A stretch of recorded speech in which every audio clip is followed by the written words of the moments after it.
जय हिंद दोस्तों। स्वागत है आपका मेरे चैनल ज्ञान वर्षा में। तो हम सीडीपी से रिलेटेड क्वेश्चन देखने वाले हैं जो कि शिक्षण शास्त्र का क्वेश्चन है और ये क्वेश्चन टीटी में बार बार पूछा जाता है। इस टाइप का क्वेश्चन अक्सर देखने को मिलता है, लेकिन यूट्यूब में थ्योरिकल क्वेश्चन ही ज़्यादा देखने को मिलता है, लाइक जीन पियाजे थ्योरी, थॉर्नडाइक थ्योरी। और इस टाइप का क्वेश्चन जो है वो बहुत ही कम यूट्यूबर्स डालते हैं।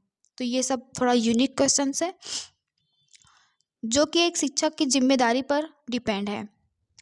तो चलिए शुरू करते हैं। पहला है भूख और प्यास है।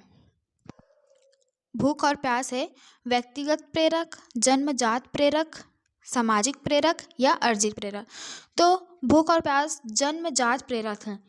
भूख और प्यास छोटे से बच्चे को जन्म से ही महसूस होना स्टार्ट हो जाता है। तो भूख और प्यास जो है जन्मजात प्रेरक के उदाहरण है। नेक्स्ट है कक्ष में शिक्षक व विद्यार्थियों के मध्य संप्रेषण होना चाहिए।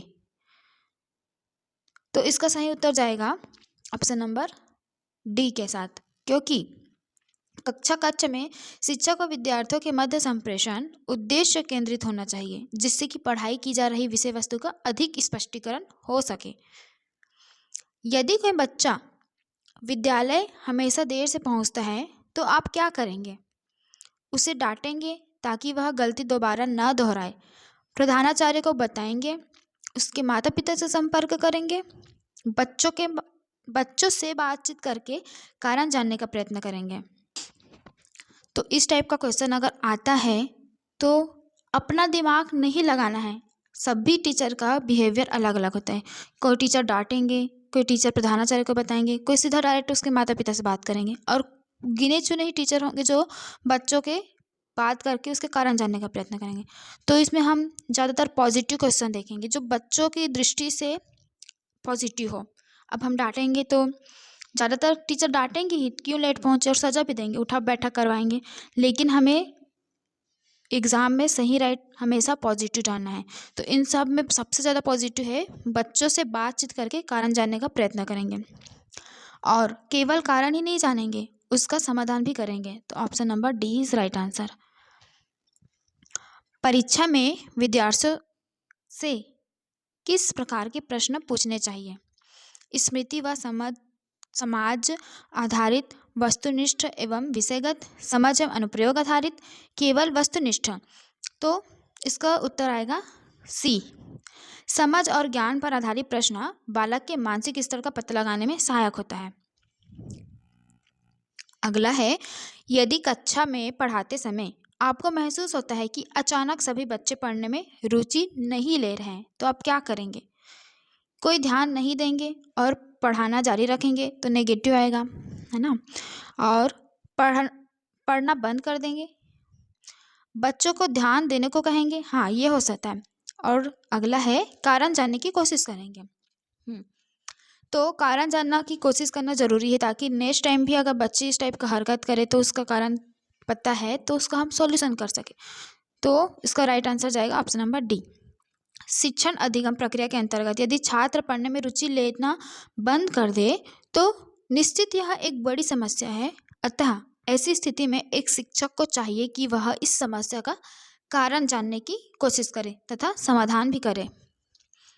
नेक्स्ट, यदि आपकी कक्षा का कोई बच्चा प्रायः चुप रहता है, ये प्रायः है, कोई प्रायः चुप रहता है, तो आप क्या करेंगे?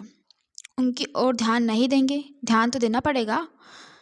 उसको किसी मनोवैज्ञानिक के पास ले जाएंगे, उसके चुप रहने का कारण जानने का प्रयास करेंगे, उसके माता पिता से बातचीत करेंगे। तो इसका सही उत्तर जाएगा ऑप्शन नंबर सी। ऐसे छात्र के प्रति जो असमान व्यवहार करते हैं, एक शिक्षक को चाहिए कि वह उनकी समस्या के मूल कारण की खोज करे तथा उससे दूर जाने का प्रयास करे, जिससे कि उसकी अधिगम प्रक्रिया सुचारू रूप से चलती रहे। सतत एवं व्यापक मूल्यांकन से तात्पर्य नियमित रूप से मासिक परीक्षा लेना, सीखने की प्रक्रिया के दौरान शैक्षिक एवं सह शैक्षिक क्षेत्रों को नियमित रूप से आकलित करना, नियमित रूप से कक्षा में गतिविधियां आयोजित करना, अंक या ग्रेड प्रदान करना। सीखने की प्रक्रिया के अंतर्गत शैक्षिक एवं सह शैक्षिक क्षेत्र को नियमित रूप से आकलित करना ही सतत एवं व्यापक मूल्यांकन कहलाता है। नेक्स्ट है प्रयोजन विधि के प्रतिपादक हैं। तो प्रयोजन विधि के प्रतिपादक किलपैट्रिक हैं और इस विधि के बारे में थोड़ा सा जान लेते हैं। प्रयोजन विधि के प्रतिपादक किलपैट्रिक है। इस विधि की मूल उद्देश्य बच्चों में नियंत्रित विभिन्न क्रियाकलापों द्वारा ऐसे कौशलों को विकसित करना होता है जो जीवन की वास्तविक परिस्थितियों से जुड़े रहे।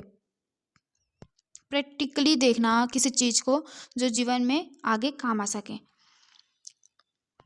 कक्षा का वातावरण होना चाहिए शांत, शोरगुल से भरा, अनुशासन से पूर्ण या मित्रतापूर्ण। तो इसका सही उत्तर जाएगा ऑप्शन नंबर डी। कक्ष में अधिगम प्रक्रिया को सुचारू बनाए रखने के लिए यह महत्वपूर्ण है कि कक्षा का वातावरण मैत्रीपूर्ण हो, ताकि कोई बच्चा को अगर डाउट हो तो वो शिक्षक से मैत्रीपूर्ण व्यवहार के तहत पूछ सके कि मुझे इसका आंसर चाहिए या ये वाला क्वेश्चन हमें समझ नहीं आया। अगर बच्चे से हम लोग एकदम से पेरेंट्स की भांति या डरावना माहौल बनाएंगे तो बच्चा झिझक पैदा हो जाता है, उसको वो पूछ नहीं पाता, डाउट्स क्लियर नहीं हो पाता ऐसे में। तो एक टीचर का फर्ज बनता है कि सभी बच्चों से मित्रतापूर्ण व्यवहार करें। बच्चों में भाषाई विकास के लिए जरूरी है। बच्चों को भाषाई विकास सिखाने के लिए क्या क्या जरूरी है? उनको अधिक से अधिक अपने विचार व्यक्त करने का अवसर देना चाहिए। भाषाई कौशलों के विकास हेतु गतिविधियां आयोजित की जानी चाहिए। लिखना, पढ़ना, बोलना तथा सुनने का अभ्यास करना चाहिए या उपरोक्त सभी। तो इसका सही उत्तर जाएगा उपरोक्त सभी। ये सभी जो है वो भाषा विकास के लिए जरूरी है। नेक्स्ट, शिक्षण अधिगम प्रक्रिया की दृष्टि से एक अच्छा शिक्षक वह है जो कक्षा में बातचीत रोकने में सफल हो जाता है, बातचीत करने वालों को दंडित करता है, उदासीन है या जो सोचता है कि बातचीत को सीखने के संसाधन के रूप में उपयोग किया जा सकता है। Option number D. शिक्षण अधिगम प्रक्रिया इस बात पर बल देती है कि सिखाने हेतु अधिक से अधिक साधनों का प्रयोग किया जाना चाहिए। अतः जो यह सोचता है कि बातचीत को सीखने के संसाधन के रूप में उपयोग किया जा सकता है वह एक अच्छा शिक्षक है। नेक्स्ट है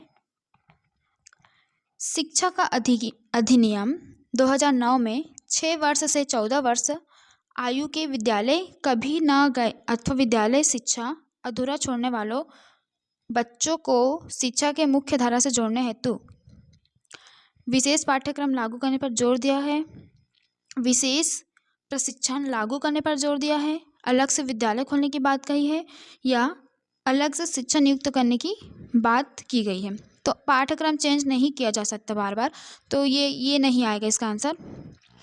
और विशेष प्रशिक्षण लागू करने पर जोर दिया गया है। हाँ, तो इन सब जो बालक है उनके लिए विशेष प्रशिक्षण के लिए जोर दिया गया था। अलग से विद्यालय खोलने की बात कही गई है, ये भी रॉन्ग है। अलग से शिक्षक नियुक्त करने की बात नहीं। तो शिक्षक अधिकार अधिनियम 2009 के अंतर्गत 6 से 14 वर्ष की आयु वाले बच्चों की अधूरी शिक्षा को पूरा करने या उन्हें शिक्षा देने हेतु उनको शिक्षा के मुख्य धारा से जोड़ने के उद्देश्य से विशेष प्रशिक्षण लागू करने पर जोर दिया गया है। अब नेक्स्ट है सुमेलित कीजिए। एक तत्व सिद्धांत, बहुतत्व सिद्धांत, त्रिआयामी सिद्धांत और समूह तत्व सिद्धांत। तो एक्चुअली इसका उत्तर इसमें दिया ही नहीं है। बुद्धि के एक तत्व सिद्धांत का प्रतिपादक भी ना, बहुत तत्व सिद्धांत के प्रतिपादक समूह तत्व एवं गिलफोर्ड समूह के तत्व सिद्धांत के प्रतिपादक थर्स्टन और 3 आयाम सिद्धांत का प्रतिपादक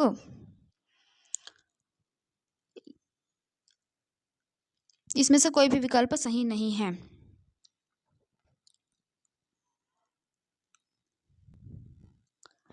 बाल केंद्रित शिक्षा के अंतर्गत क्या सम्मिलित नहीं है?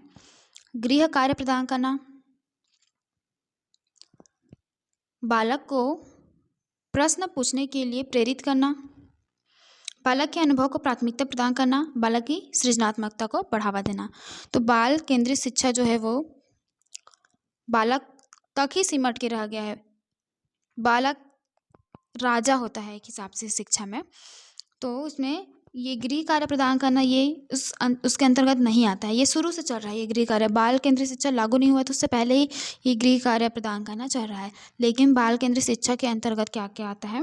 बालक को प्रश्न पूछने के लिए प्रेरित करना ताकि उसका दिमागी और ज़्यादा तेज हो सके। बालक के अनुभव को प्राथमिकता देना, कॉन्फिडेंस लेवल बढ़ता है इससे। बालक की सृजनात्मकता को बढ़ावा देना, ये सारे आते हैं बाल केंद्रित शिक्षा के अंतर्गत। तो इसका आंसर आएगा ऑप्शन नंबर ए के साथ। आज का लास्ट क्वेश्चन देखते हैं। आपको लगता है कि आपकी कक्षा में कुछ बच्चे बहुत तेजी से सीख रहे हैं और कुछ बच्चे बहुत ही धीमी गति से, तो इस परिस्थिति में आप क्या करेंगे? तेज गति से सीखने वाले बच्चों को आगे बढ़ने देंगे।